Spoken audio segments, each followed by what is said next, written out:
over the past years, we have been blessed with wonderful final novels to wonderful series.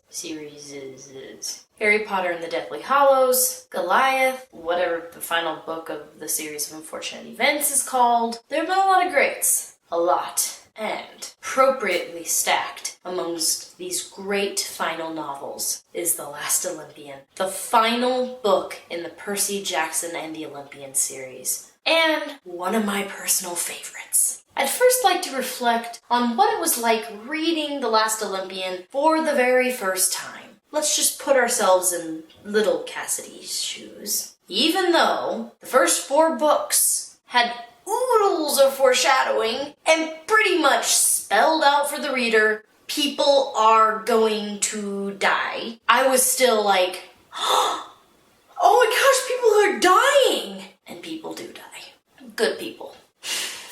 And I'm never gonna get over it. Now, I told you guys in the last video that it was a really solid, just race to the finish when it came to the best book in this series. It's Labyrinth versus Last Olympian, always. And even though I always find myself coming back to that argument, I continually pick The Last Olympian. Why is that? Well, assuming that you've read it, and you should have, I've given you several days. It is for the simple, not entirely eloquent reason. It's because it's one massive freaking battle. What is not to like? And not just a battle, a well-written battle. Seriously, like an entire book that is just fight after fight after fight after fight after fight, composed in the same war.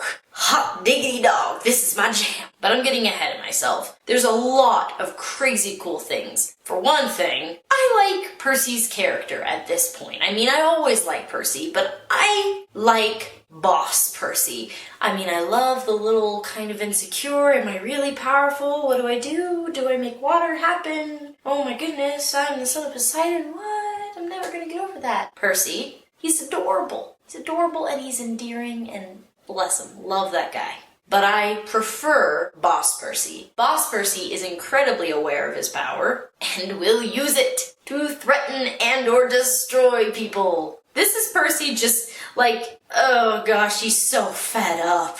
And you can tell there's so many funny lines where he's just like, oh my gosh, I am so powerful, I could kill you right now. I could do it. Just do what I say. And how frustrating would it be to be Percy at this point? Like seriously, it's just been thing after thing after thing. You're just fighting monsters and saving people and saving yourself and trying not to die, and you just have all these people coming after you, and people are still giving you a hard time over just the stupidest stuff. The most stupid. You know what? No. Stupidest. I'm not gonna take that back. Most stupid sounds dumb. Dumbestest. One good example is when the leader of the Cloven Elders, I think that's what they're called, is freaking out over something, and Percy just like lifts him and says, listen here, goat man. I've had enough of you, and get the heck out of here and find Grover.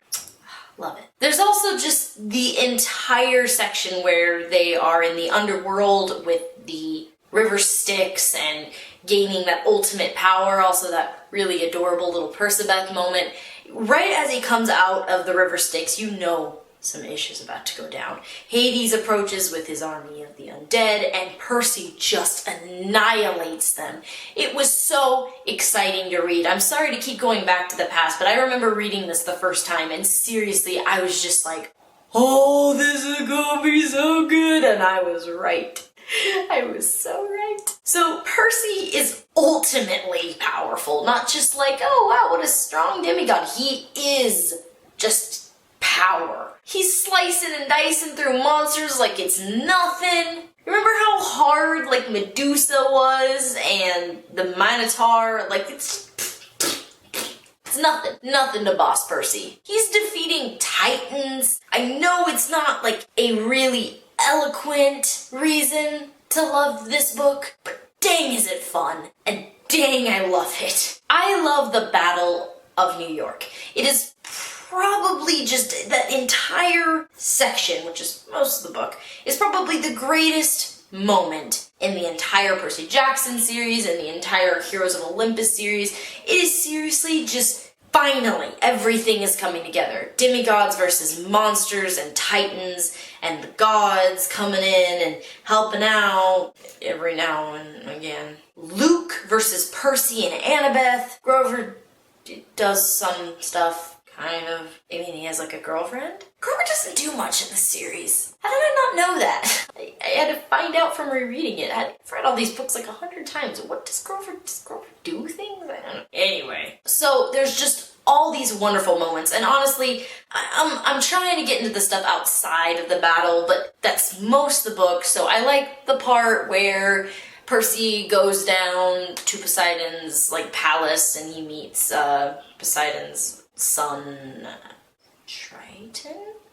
And everyone's just like, this guy, I'm like, who does he think he is? I don't know, just a really fun, interesting part, because you finally get to see a little more of Poseidon, like the god Poseidon and his weird little things. There's some really great Percybeth moments, like when Annabeth's kind of trying to coax Percy into talking with her romantically, and Percy's just not really computing because he's a smart kid but he dumb, and she just storms away. And I gotta save room for the battle. I'm sorry. Wow, okay, where do I start? First of all, like I said, epic Percy. Always a good time. I really like the camaraderie between Percy and the campers, because you know the campers have kind of established a sincere respect for Percy, and that's Annabeth included. Annabeth, I think, liked Percy for, you know, since she met him, even though she pretended that she hated him, whatever.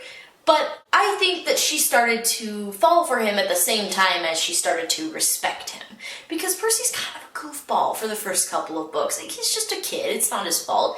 But suddenly Percy is taking responsibility for his power, he's taking responsibility for his friends, he is a helpful, loyal person. You see more of this as he grows up. It is character development that Rick Riordan has done especially well. It's not completely just all in your face, like Percy's not telling you, oh, I feel like a better person now. It's subtle, it's nice, it's everything. It's in Percy's actions, it's in his dialogue. Very little of it is in his inner dialogue, if that makes sense.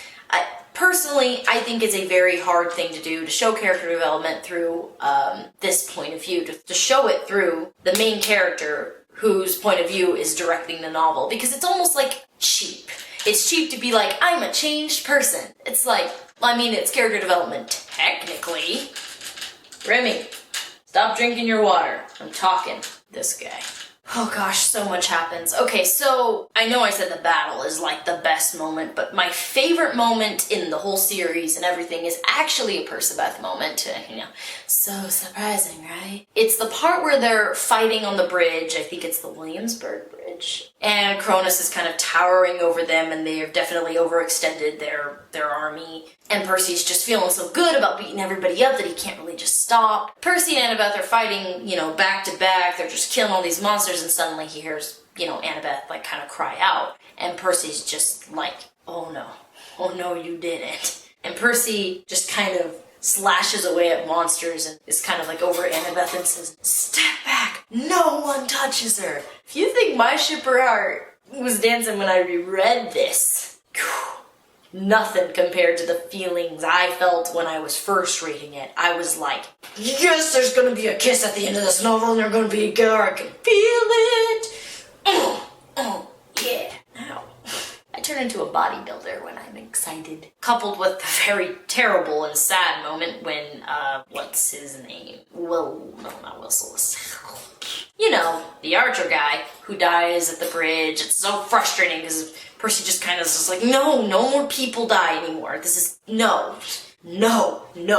I felt pretty bad for Percy. I guess I didn't pick up on it the first couple of times I read this, but gosh dang, he's been through a lot, and a lot of people suffer because of him. I mean, not that it's his fault, it's just indirectly. And you can see him beating himself up about it, and you just want to be like, oh, it's not, you didn't do it. That's not your fault, the Titan Lord is rising. Yeah, no.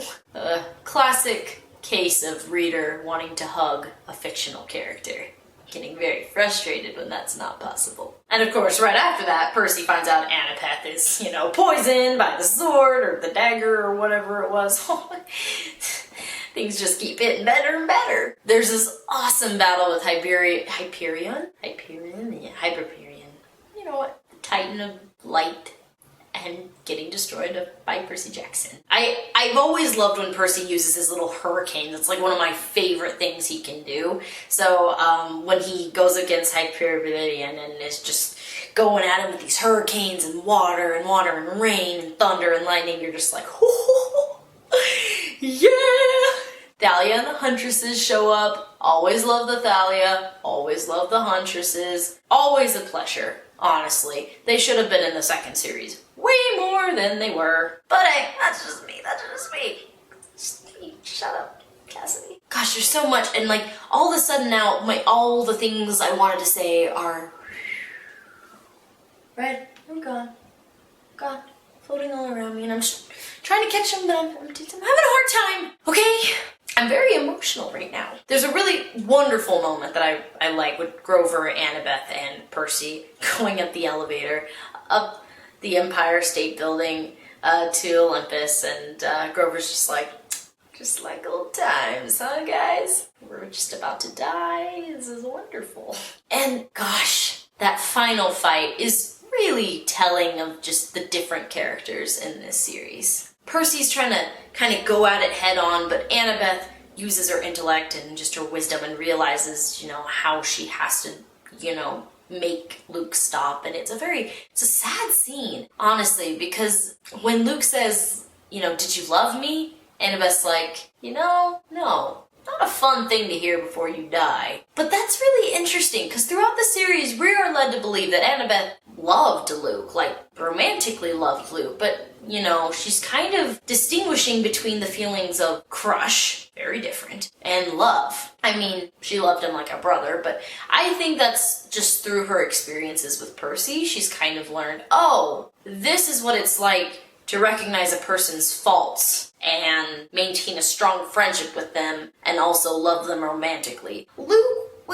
She idolized Luke. Luke was just, oh my gosh, Luke is the best, because she knew him as a kid. Idolization it's not really love. That's very different. I don't know, maybe I'm delving too deep into this, whatever, but it was a very sad moment. I can't believe how just unaffected I was by it the first couple of times. Mostly, I just really wanted Luke to die so Percy and Annabeth could get together. I'm a good person. So there's that final moment, and then there's just Hermes and just how sad he is. That's really upsetting. Oh, plus all the dead campers, and Selena, who was part of the dead campers, whatever, shut up. Ethan Nakamura. Cool. So much death. Love it. Didn't cry at all. And then as we dwindle down to the conclusion, it's so satisfying. It really is. I mean, as sad as everything was, Percy being offered godhood and then turning it down, oh, it felt good. It felt good. As soon as they asked him, I was like, oh, he's gonna turn them down. Which serves him right. Gods suck. Seriously. Like, I'm not saying the Titans were right, but I'm saying that I get why the demigods were mad. And I really like that Percy points this out. It's like, you guys are ridiculous. You are godly beings who are just stupid and irresponsible. Like, seriously, godly, immortal beings, and you can't watch after your kids. It's hard. It's difficult for you. You don't have any excuses. Like, no wonder Zeus flipped out in the next series and, didn't want to talk to anybody, because he was putting ice on that sick burn. So he turns down godhood, and then everyone goes home, and of course there's that wonderful moment by the lake where Annabeth and Percy finally kiss, and they go together, and all the campers just go back in the water, you guys. I don't know why they thought that would work. Oh, let's toss the son of Poseidon into the water. You can't stay down there. Logic. And it was pretty much the best underwater kiss of all time. Does the heart good. Percy Jackson, in my opinion, is one of the best fictional, just fantasy book series ever.